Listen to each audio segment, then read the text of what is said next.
Hi, guys. Welcome to Friday Night Bingo. And we have the Anzacs Project with us today. And Darren is in New Zealand. And this is our first time that we have somebody so far apart. And this is a good point. You'll notice there's a little delay that we've got going on here. I'm still having internet problems. And New Zealand coming all the way over to Atlanta is taking a little bit of a delay. So hang in there with us. There'll be some pauses as we go along. But hi, Darren. Hello. Oh, yeah, and I've got someone else that we're going to bring in just a second. And oops. Okay. We got in. So Jillian was going to try and be here today, but she is on vacation and her internet is not working well. So we're going to team together and Eowyn's going to pop in just a moment. I saw her come into the backstage area, so she's going to pop in. Meanwhile, let me go over a very short presentation on Anzacs so we can get up to speed before we start digging into the project itself. So the Anzac is a story of bravery and sacrifice. And this really started with what war, Darren? The Great War or World War One, depending on what you call it. And for those of you that don't know, Anzac stands for the Australian and New Zealand Army Corps, and it really refers to the soldiers who fought in the Gallipoli campaign during World War One. That's, as Darren said, that's kind of where it started. We've got Jillian. Hi, Jillian. Hi, how are you? Can you hear me? We can hear you. This is great. Yes. So we've got Darren in New Zealand. Jillian, you're in Australia. Yep. And I'm in Atlanta, Georgia. So this is fabulous. Thank you guys for doing this. As you know, Darren just finished a pop-up for the Anzacs. It was the April 25th was when you commemorated Anzac Day. So I'm thrilled that both of you are here. Well, I'm glad it got going. I was thinking that it was not going to be on. Yeah, but here we are. Fantastic. It is great because we were just saying that Anzac is Australian and New Zealand, and both of you were representing tonight. So this is great. Thanks for coming, Darren. Yeah, not a problem, Jillian. It is great because this is the first time that we've had guests from your side of the world. So I really appreciate you guys being the first here to test out the waters. I did not know there's Anzac biscuits that are made. So this is made, is this something that the soldiers had, or is this just something that came about? I think the soldiers might have had them. They're very hearty biscuits that last for ages, and so I imagine that that's where it came from, was that they were used by the soldiers over in the war.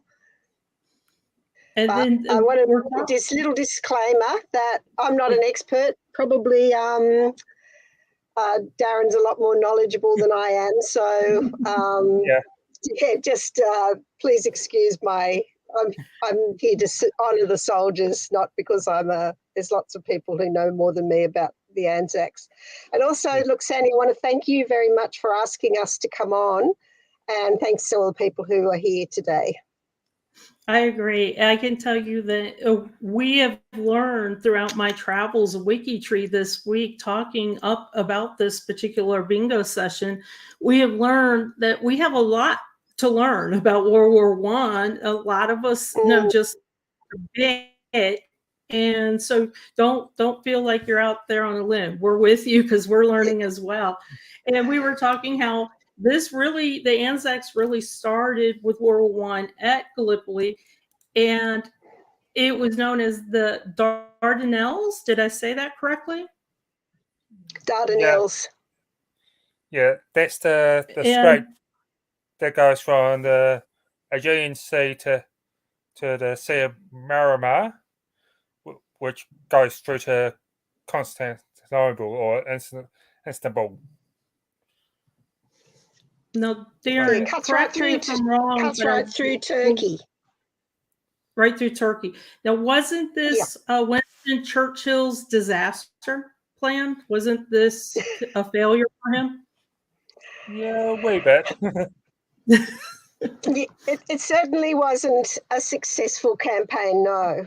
And in the end, it lasted 8 months, and in the end, they all retreated, I guess you'd say.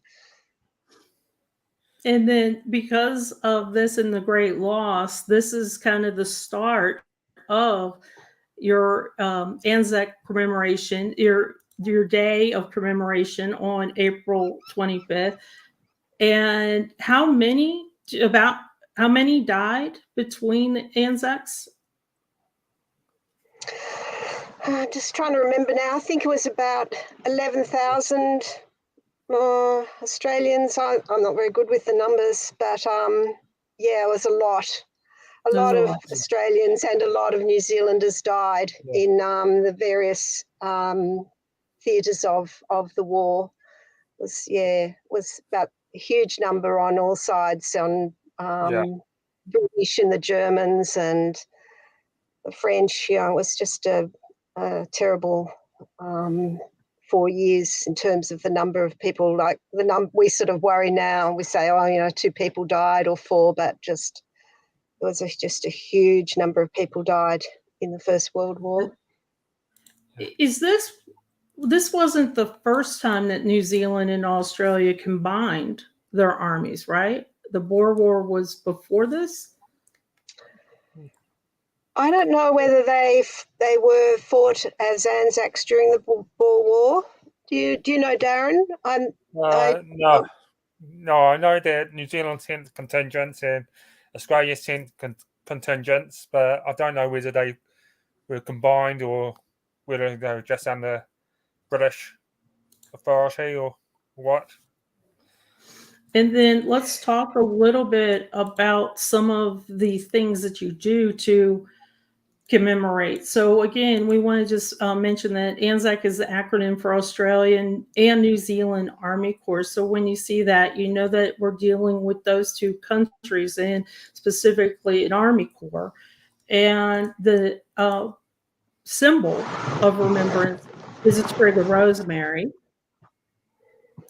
And the more interesting thing that most people associate, and you've seen it in the slideshows you did, are the poppies. The flanner poppy is a symbol of Remembrance Day. So do you guys have vendors or people that sell poppies, little poppies, paper poppies on the street like they do in England? We do. And also rosemary is very much used for Anzac Day as well, because in Gallipoli there was a lot of rosemary around, I believe. Yeah. So, but yes, thank you for putting that together. Yes. So, rosemary and poppies are the symbols that we use. Yeah.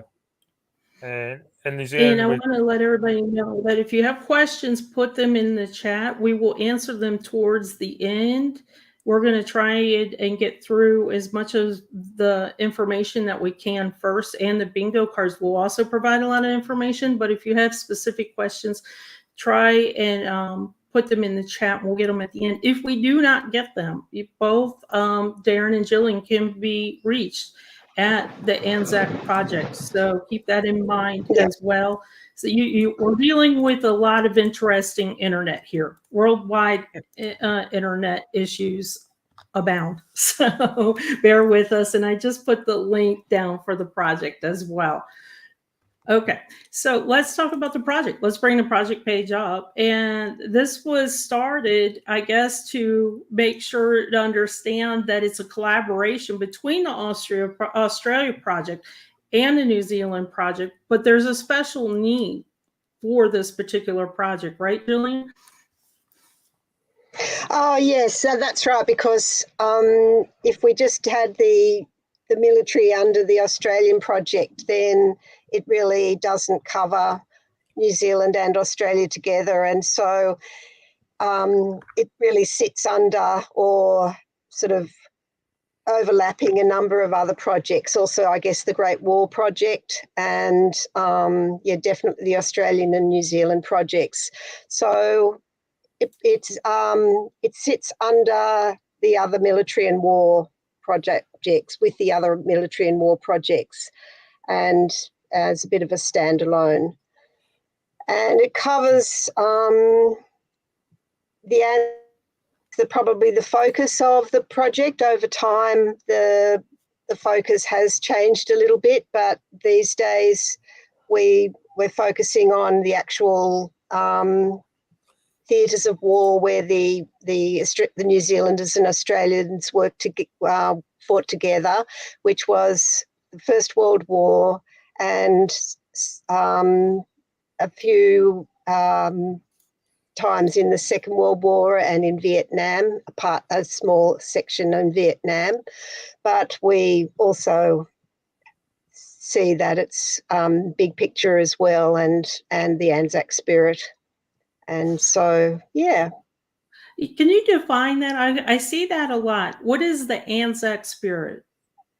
Well, what you actually put on one of the slides earlier on, that sort of the courage and the bravery that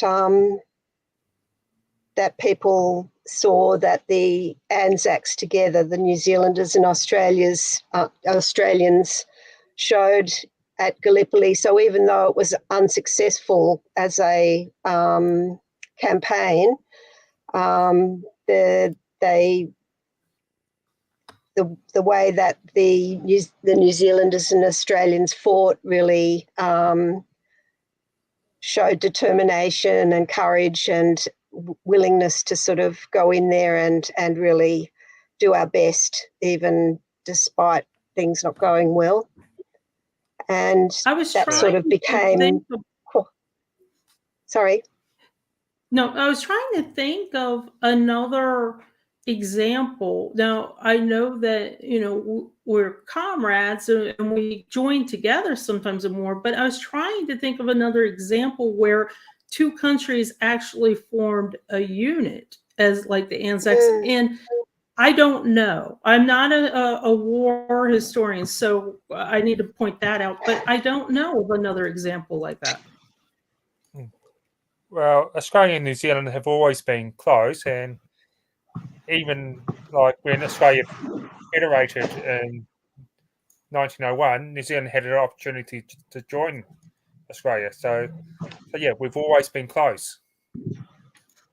I think that's really amazing. And I was surprised to see Vietnam. That really shocked me as well. I did not expect that category there. Yeah, it's not all of Vietnam. We didn't fight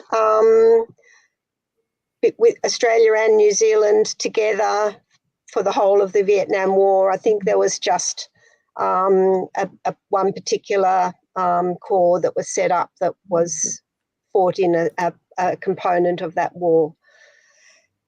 But that's what I say. The Anzac Project has had a wider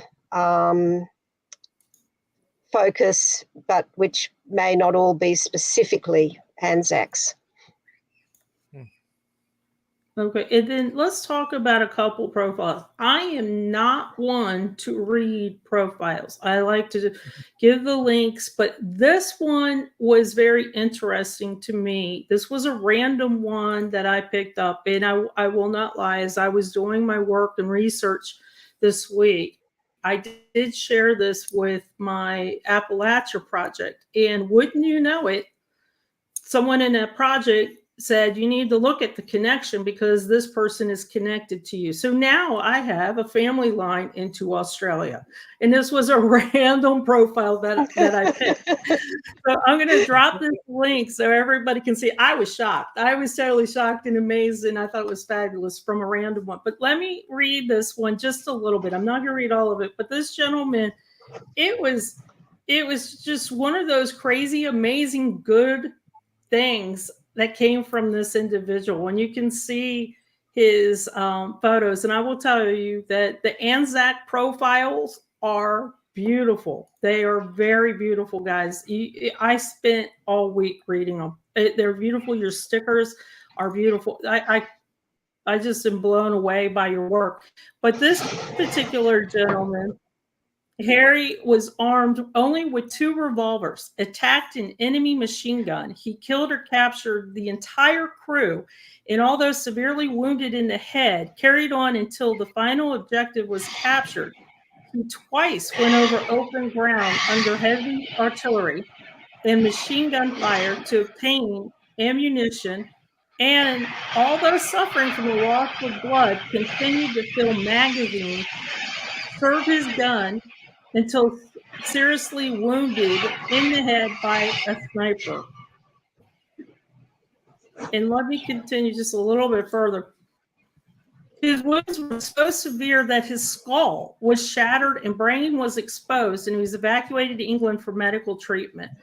But he still kept fighting. Now, this is reason enough, really, to mention the bravery. And I think that this kind of shows a little bit of the Anzac spirit as well.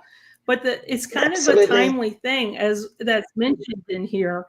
And let me see if I can find this. This was kind of, give me just 1 second. There you go. So a story that sums up Harry's caring heart is one from 1949. He parceled up his Victoria Cross medal, mailed it to Buckingham Palace to what was then Princess Elizabeth as a birth gift for her son, Prince Charles, who next weekend will be, officially coronated as king. So I was like, this is just an amazing profile to me. And then to find out that I'm like 25 degrees from him was even cooler to me. But I think his work in the battle shows that Anzac spirit that you were talking about. Exactly. And there's a lot of stories like that. But I mean, I'm sure there are in other wars and other countries as well. But it was definitely something that became something that Australians and New Zealanders took as part of who we like to think we are. So yeah, I totally agree. I'm amazed by it. And if you guys are looking at my screen, I do have the WikiTree browser extension. So that's why you're seeing the little circle. So this is 18 degrees from me. And this is William Birdwell. These are ones that Jillian had provided that she left out of the project. And it was interesting for him that he saw active service in the Second Boer War, and then went on to World War I afterwards. So he was pretty much a career soldier, and the profiles are just beautiful. And you can see his awards and honors. I will as well drop this link in the chat for those of you that might want to look at it after bingo. I want to point out that the first bingo card has been dropped in chat. Bring it up because we're getting ready to do the first card in a mere moment. Okay, and then this one, we come to a nurse. And as we know, nurses are just as important in almost any regiment, any military, any war. And here we have Anne. And the photos, I don't know. I tell you, Australia and New Zealand must have great archives for photos. We've got great WikiTree's too, who do a fantastic job on all of these things. You really do. Profiles. I mean, and I will put up David's mention again because I couldn't say it better, David. These are seriously a work of art and really should be a model for WikiTree profiles, not just notables, but WikiTree profiles as well. Oh, and I've got Carol. Yep, another nurse. You know I love the nurses. I love showcasing the nurses here. So this is kind of interesting to me because after 5 months of treating horrific wounds suffered by young soldiers at Gallipoli, she transferred. That's my internet hanging with me. Transferred to Alexandria, Egypt, where the hospital was established in a former harem. So you've got a nurse. These stories are fantastic coming out here. Yeah.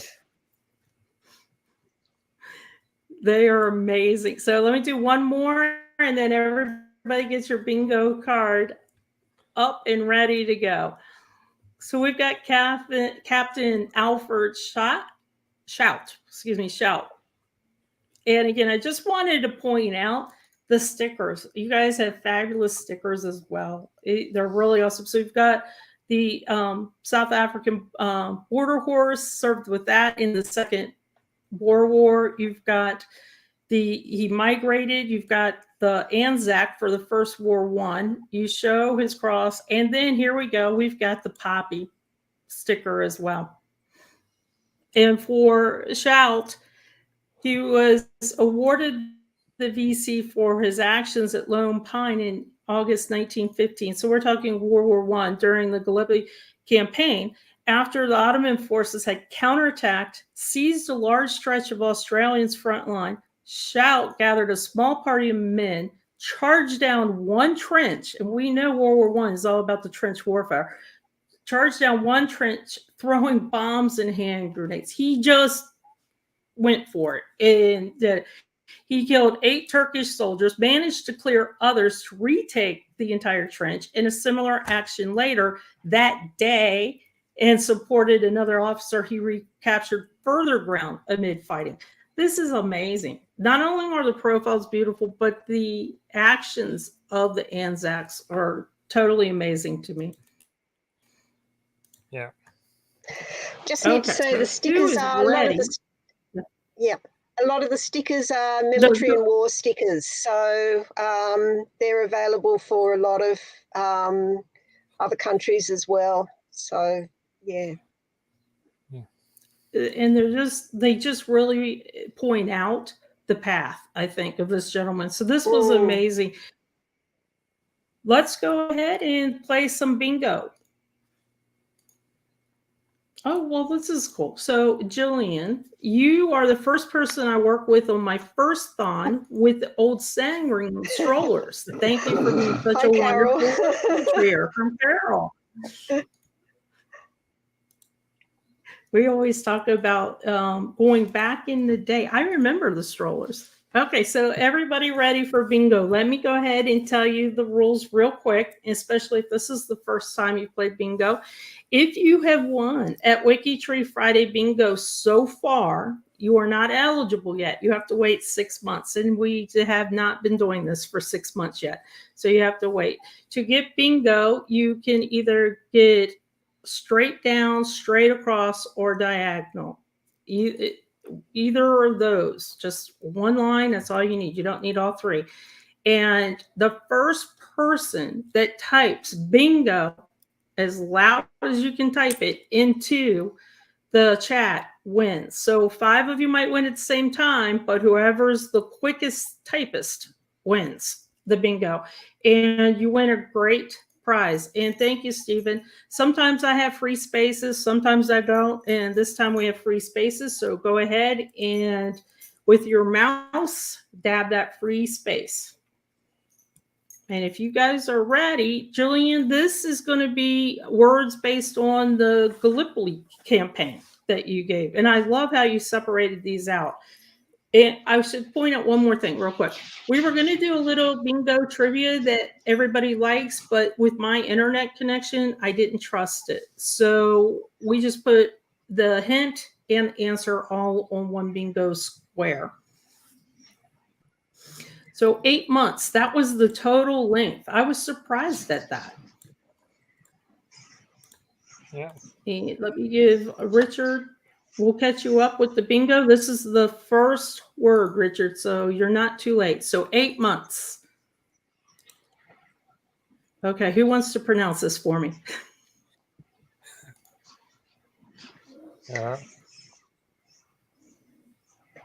Chinook bear. Would it be a guess? Yeah, that's how I'll pronounce it. Chinook bear. Chinook, yeah, okay. And what does that mean? Ooh, I can't quite remember, but it was one of the battles. Let me just check it. Yeah. Okay. It was the high point in the Gallipoli Peninsula, and it was actually the Wellington infantry battalion, I think, that actually run it. It was one of the successful battles that didn't last very long. It was in the August Offensive. Yeah. Okay. Yeah. And then NZEF is the New Zealand Expeditionary Force. Yeah.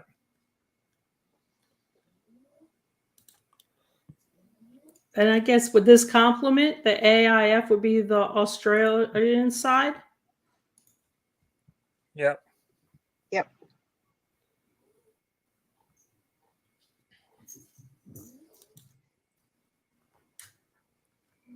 Suvla?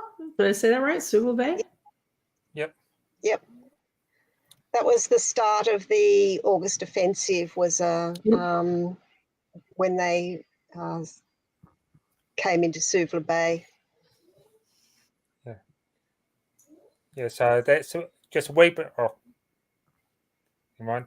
Suvla Bay was just a wee bit north of where Anzac was, and it was supposed to, how to put it, relieve the Anzacs, but it didn't work. And then Light Horse Brigades, that is a unit or part of, like we in the United States, we were talking about Civil War earlier, we have infantry and cavalry. So this is a Light Horse Brigade would be similar to a unit? Yeah. Yeah, it's a unit, but it's a mounted unit. So it's I don't really fully understand, but I think it's an infantry brigade on horseback. Would that be right, Darren? Yeah. Yeah. Drive the horses to the battlefield and then hop off and fight the battle on foot. Yeah. And then 1 in 6, this was the number of New Zealanders who died during the campaign. Yeah. It's a lot, isn't it? It is. It's kind of chilling. Yeah. Now, let me ask you a question before we get to this one. Did were most of them buried there, or did they come back to New Zealand? The bodies come back to New Zealand? A lot of them, some were buried there, some their bodies weren't ever found, which is gets to the pick a soldier, plant a tree project that we might mention at some stage. But yes, I don't think too many came back to either New Zealand or Australia. I think they were mostly buried over wherever it was that they fought. Oh, we got a bingo. And we got a bingo winner. So, Katie. Congratulations, Katie. So let me tell you what you need to do. That's awesome. No, where's Katie located? Is she part of your project? She is. I don't know if she's part of the Anzacs Project. She's part of the Australia Project. And she's, She's in person. Hi, Katie. Great to see you. That is I don't know how this works out, but it seems like the winners are somehow really related to the project we're showcasing. So I love that she won. So Katie, what you're going to do is you're going to email Eowyn, our forest elf here at WikiTree, and tell her that you won the bingo for the Anzacs.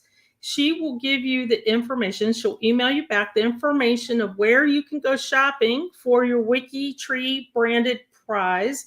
And I will tell you that the bingo mug is the most popular item of all of WikiTree right now. Eowyn actually designed the logo too. So that is the most popular. But they have totes, they have T-shirts, short sleeve, long sleeve, and they have different mugs too if you want. It's up to a $30 prize. And you can go ahead and set the clock now because the next time you'll be able to win at bingo will be 6 months from now. But go ahead and email Eowyn, and she will get that information to you as well. So congratulations. That's so cool that she's part of the Australia Project as well. So that's great. I don't know how this works out. This works out in that mystical WikiTree way that it works out. So that's fabulous. Okay, so you did mention something, and we're going to head right into that topic now. The pick a soldier, plant a tree. So tell us more about this. Okay, so when there was a few of us last year at a conference called Family History Down Under, was held in Sydney, and a genetic genealogist was there whose name is Maurice Gleason. So some of you may have heard of him. And some years ago, they set up a project called Pick a Soldier, Plant a Tree, which was the concept behind it was that it was to commemorate the people who were missing in war and presumed killed. And there was 338,000 of them across all of the Allied forces, so including UK, United States, Europe, Belgium and France as well, and Australia and New Zealand. So the 11,000 that you mentioned before is 11,000 Australian soldiers, I think, were missing. So their bodies were never recovered, basically. So apparently every now and then bodies turn up, so or parts of bodies turn up particularly in France, but also in Turkey.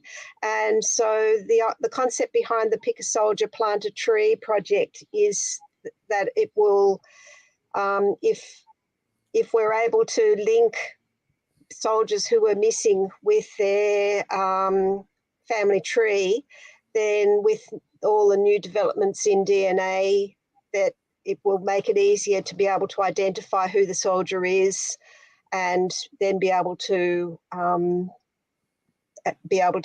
the family know that the body's been located, or parts of the body have been located, and do a proper burial. So a few of us were really inspired, Marie Evans and me in particular, and so we thought that was a great thing to do as part of the Anzacs Project. So we've started that off now, and we've already got quite a lot of profiles in the Australian category, and looks like the New Zealand one's got a lot more than last time I looked at it too. So we've already got people in the Anzacs Project going through, and the Australia Project going through a lot of the war memorials and finding profiles that are already on WikiTree and being able to now categorise them within the Pick a Soldier, Plant a Tree project. And then there's going to be a lot of work, obviously, to keep building out those trees so that that we can contribute to the bigger Pick a Soldier, Plant a Tree project.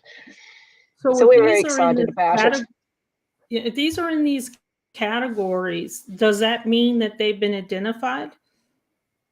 No, it means that it means that because one of the genetic genealogists set up a big database called Commemorating the Missing, and so what we're doing is we're adding the link to the WikiTree profile to that person's profile on Commemorating the Missing, and that way then they can, if they're looking at it for a particular person, or they're suspecting that a particular person may be the person whose remains have been found, then they can check out the link to WikiTree and see the tree on WikiTree. Yeah, that's so amazing work. And I might add that if you're working on these, or if you start working on these are not those quick what I call grab and paste, grab sources and paste them. These are ones that are going to take a little bit of time to not only look and research and see if they're on WikiTree or add them to WikiTree, but these are emotional profiles. And I talk a lot about the miners in the mine disasters and the disasters project that I work on. I can only do so many of these a week. And when I say so many, I'm thinking like 2, because these are pretty emotional profiles. So they're so worthy and they're important, but just keep in mind that these are not what I call those grab and paste. Those grab the sources, paste, and be done with. These are a way that the Anzacs Project is commemorating in remembrance of these individuals. Yes, they're quite different. Yeah, and for each of them, there's a family that never found, they'd never heard back from their loved one, and never was able to even know where their body was. And so it's, for all the families, it's a very emotional thing too. There's probably some parents who died never knowing.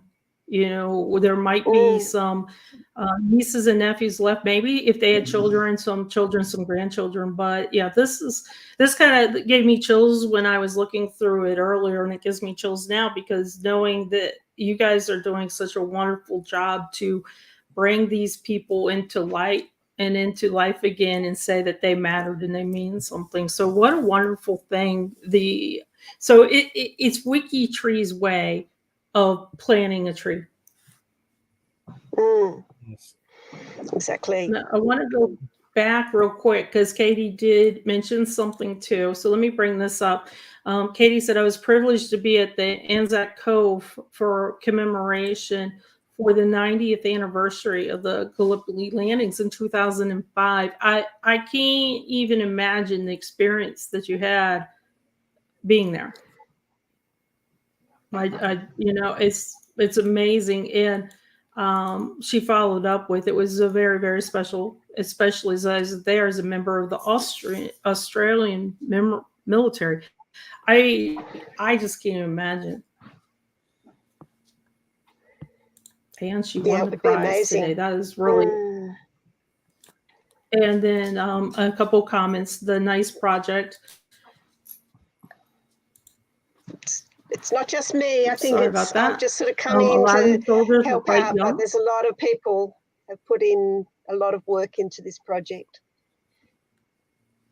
I would say, because I was, like I said, I've been reading the profiles all week long. I just I knew that Anzacs was coming over and to do bingo, so I just kind of tiptoed over and said, let me check it out and see what's going on. And I just been reading the pages since then.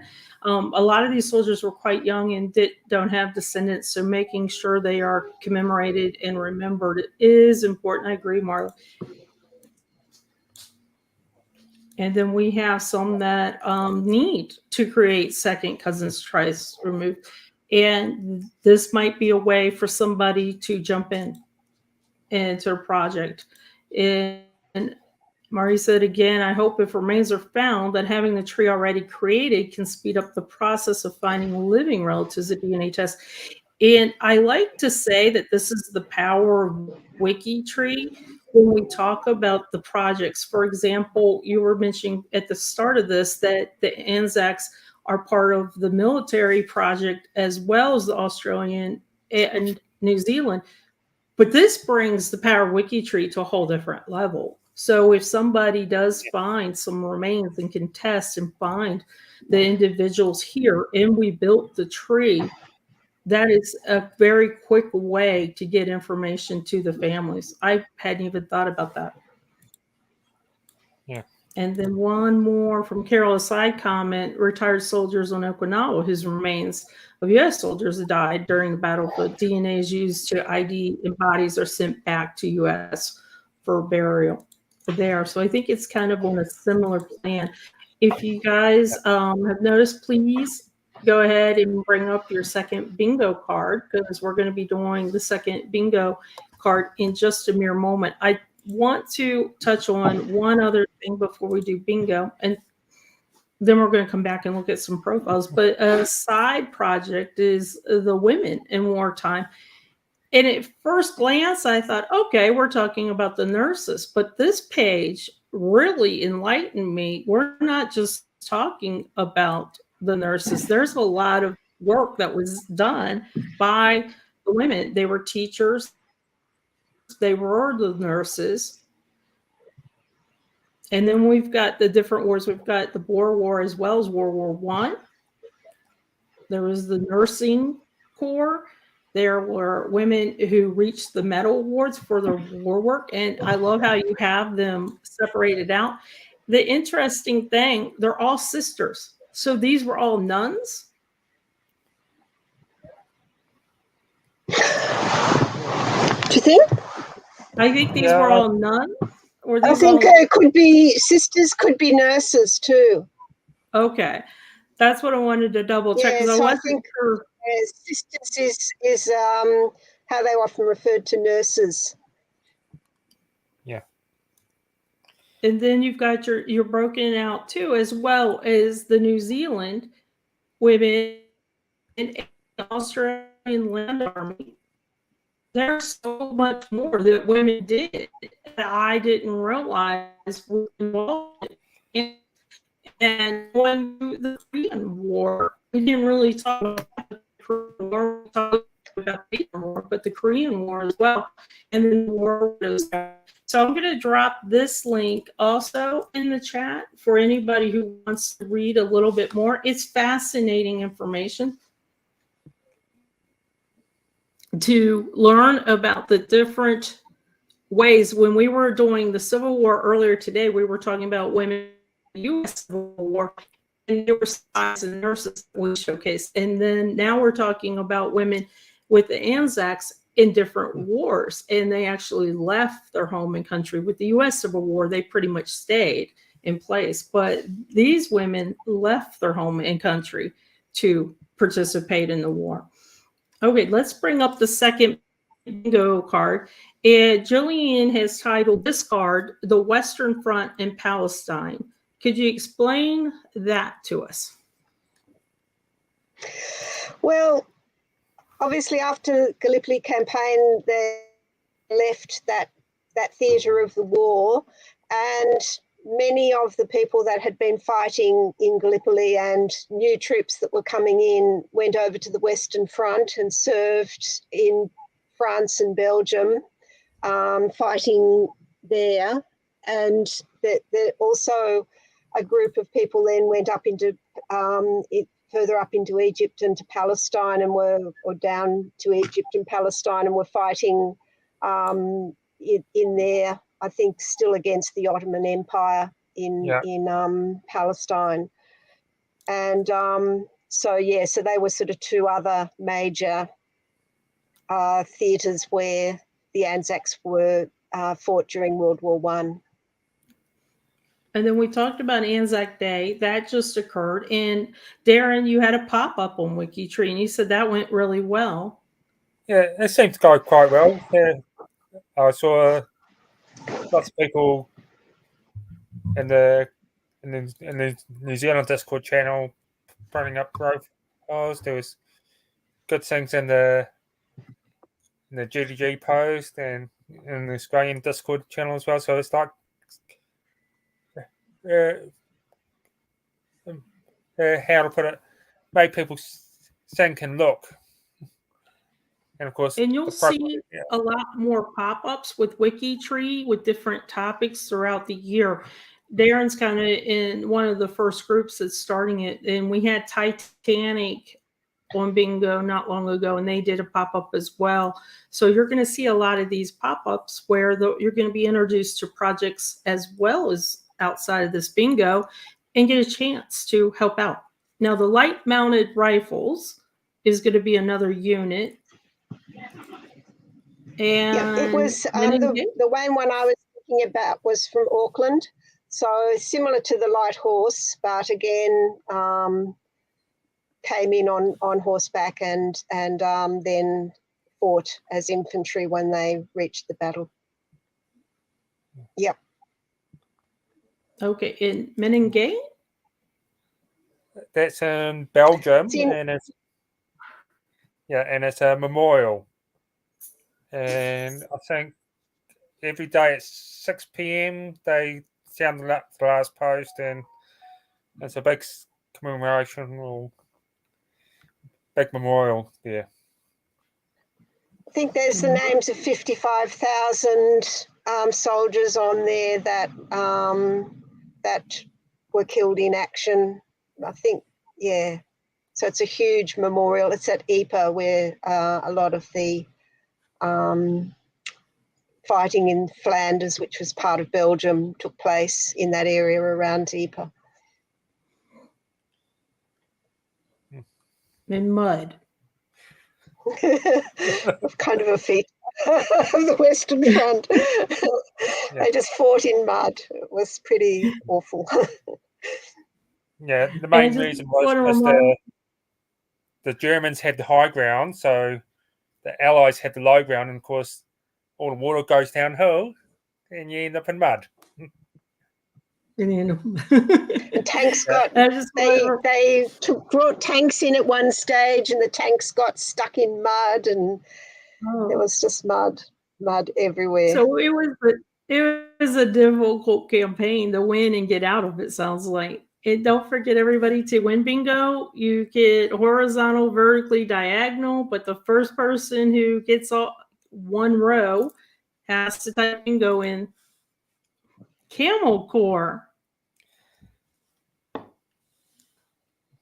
Yeah, I thought that was pretty interesting. Yeah, that was in Palestine, obviously. So they set up it was not just Australian and New Zealanders, it was the British army as well, and they set up whole Camel Corp to be able to fight in the Palestine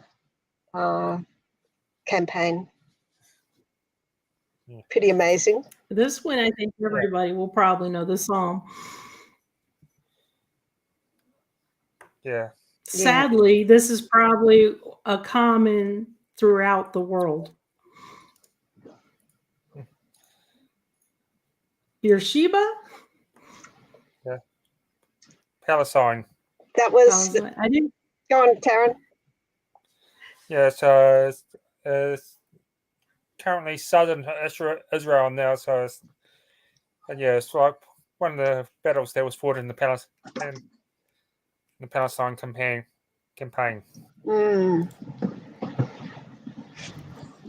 We just talked about this. This is going to be pick a soldier, plant a tree. Yeah.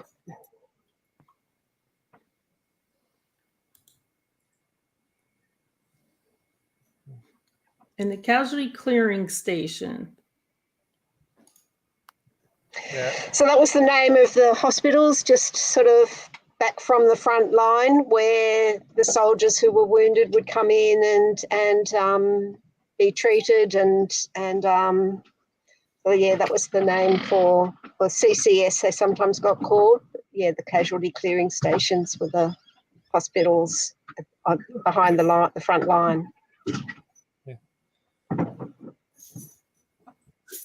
In Armistice Day. This has two names. This day has two names, though. Is right for the Anzacs. This is also April 25th.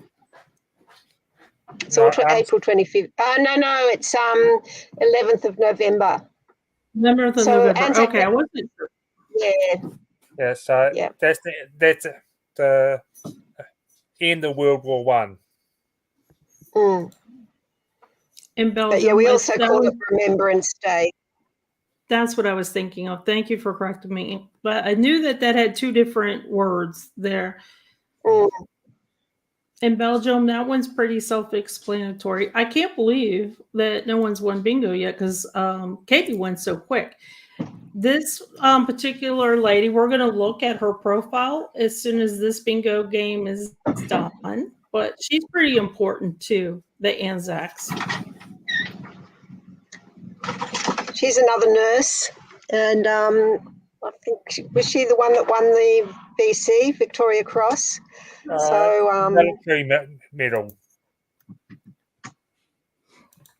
And okay, military medal. Someone did get bingo, but do not close your card. Keep playing, and we're going to go to the next word. So I hope you guys kept your card up. Thank you for saying that too. Bingo, bingo, bingo, and keep playing. And bayonet, this one's pretty common. This one was used pretty pretty much standard equipment throughout all the military, especially World War I. Yeah. General Chauvel, did I say that right? Yeah, he was in the Palestine campaign. He was one of the generals there. Okay. Here we are. There we go. We got a bingo. That is awesome, Hi, Shelley. That is great. Well done. I wonder if that was Bayonet or the general that got that for you. Okay, Shelley, the same rules apply. Let me bring up the email address. So you're going to email Eowyn, and she's going to contact you. If you know what you want, like if you know you want the black mug, you can just tell her I won this second bingo for the Anzacs. I want the black mug. If you want to see the whole list of what you can get, up to $30 of WikiTree branded item, then just tell her that you won and you'd like to go shopping, and she will hook you up and she will get that information to you. Well, and congratulations. That's really, really cool too. I will say that Shelley happens to be in the Appalachian Project, but she brings a lot of the history from World War I and II into our project. So I love it that she won as well, because that gives us information that we didn't have as well. Oops, I meant to put this one because Steven's like 2 black mugs, 1 with white handle. That's true. So if you want the all black one, just mention the black with the black handle. If you want the black one with the white handle and the white inside, just say black and white mug, I guess, as well. So that is true. Congratulations, Shelley. I want to, before I let you guys go, I want to bring up a couple more profiles because this project is amazing for the profiles. I just am blown away by everybody's work for that. And here we go. So I'm just going to go through these rather quickly, guys. I will drop the links for them. If you don't get the links, you can always afterwards catch me on Discord, and I can give you the links as well. So John Monash, I hope I said that right. Monash. And I just wanted to show you the profile. Monash. Okay.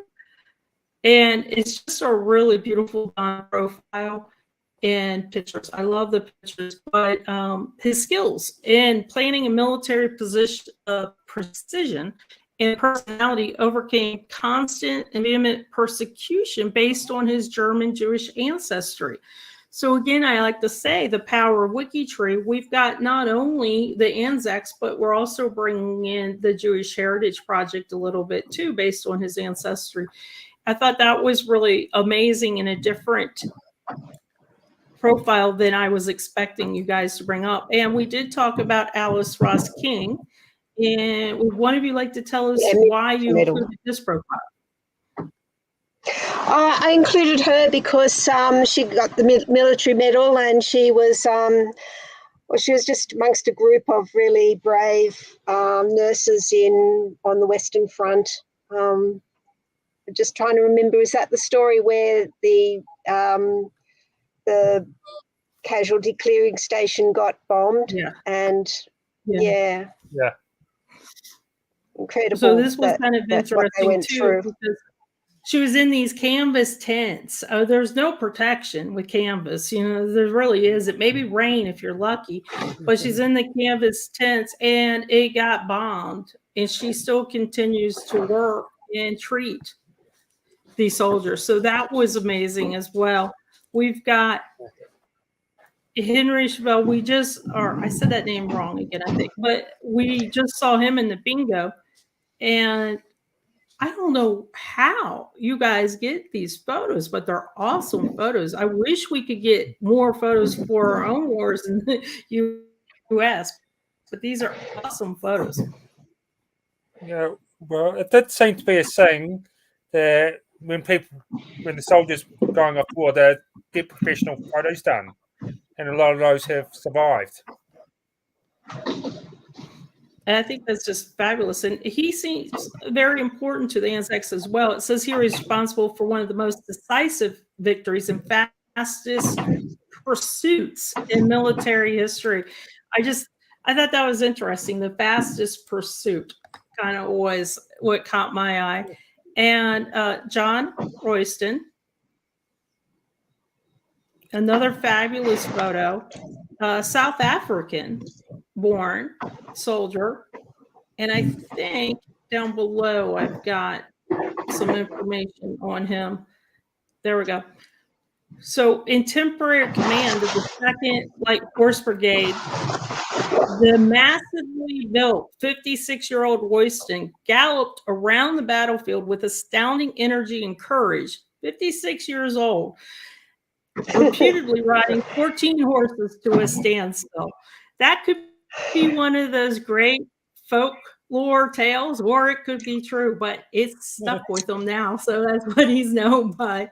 So I thought that was pretty interesting. And then Darren, could you tell us about this New Zealander? Yeah, so it was the first Victoria Cross winner for New Zealand in World War I, and he fought in Chinook Bear, which was one of our bingo things, and sorry, I can't remember what else, but yeah. It was a New Zealander. What was it? Yeah, it was a signaller. So, like, when he won the Victoria Cross, he was running with a pistol in one hand and a bayonet in the other hand. And that's all he had. So, no rifle, no other thing in his stuff.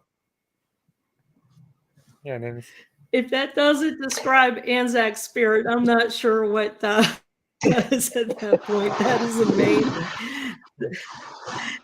That is truly amazing. So, guys, that pretty much is the grand tour of the Anzacs within an hour that we could fit. I really appreciate you guys coming in because, as I said, all three of us right now are dealing with probably some interesting internet issues and things going on. So I really appreciate that you guys joined. You are the first ones for that side of the world. So you have that Anzac spirit and we're brave to come on to our bingo and help us out and help us learn a little bit more about Anzac. So those of you that won, congratulations. I got to tell you, I am so thrilled, Katie, that you won, especially for this bingo. And Shelley, that you won, especially since you give us a lot of the history.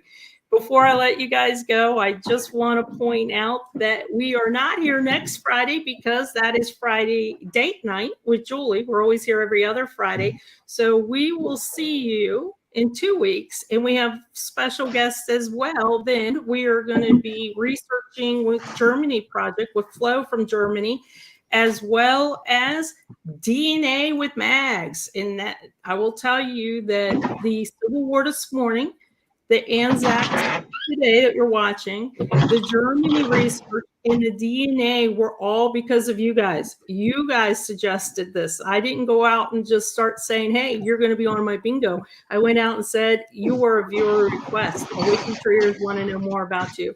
So thanks so much for joining us. And don't forget, click that thumbs up and hit like. And we will see you in 2 weeks. I am not going to hit the video because my internet will not allow us to. So hang in there. And everybody have a good weekend.